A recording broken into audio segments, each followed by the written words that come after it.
Umayong adlaw sa inyo mga kalods. Oh, napunta diri sa ato ang trabaho karong adlaw kay manarbaho na punta para na atay kwarta. Unsaon na lang wala tay palit og pandesal o wala tay ipalit og kanon. Cha. So, syempre mga kalods ko, makita gud ninyo kung nakita nyo. Grabe ka kapal ang ako ang jacket karong nga gisuot kay astang tugnawa na jud diri. Winter season na pero ang middle sa season diri jud sa winter is July. So today, first month sa winter is June na season dinhi.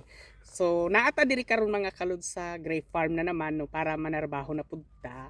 So maayong adlaw gali sa inyohan no. So ang ato ang trabaho diri karon sa grape farm is magpuling ta. Amo na ang trabaho pagkahuman og picking.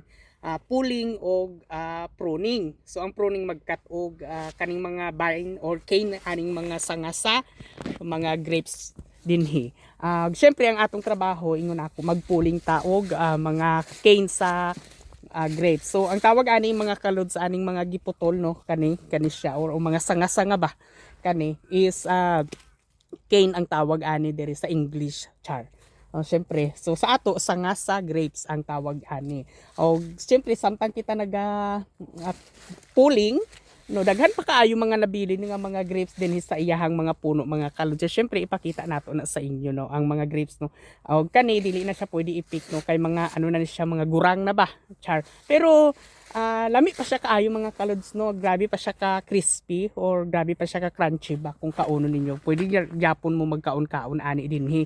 Samtang kamo nagtrabaho, pwede ninyo i-merienda ni. So ako panagsan na lang ko magbaon og kanon or ano og tawag ani lunch ba. Kay no, bastante naman tag grapes diri sa kaon-kaon.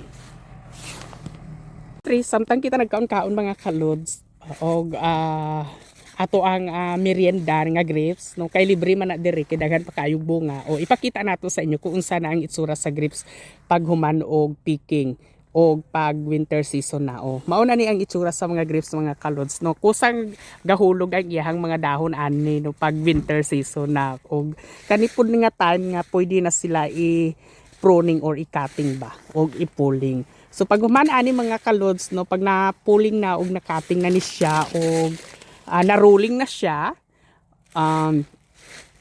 maghulat na punta og pila ka buwan ani para mag ano na pud mag leaf flocking og pag naa na may pud bunga no mag ano na siya magtawag ani mag fruit trimming na naman tao. Mao ni siya ang itsura sa grape na karon na humana og picking, di ba?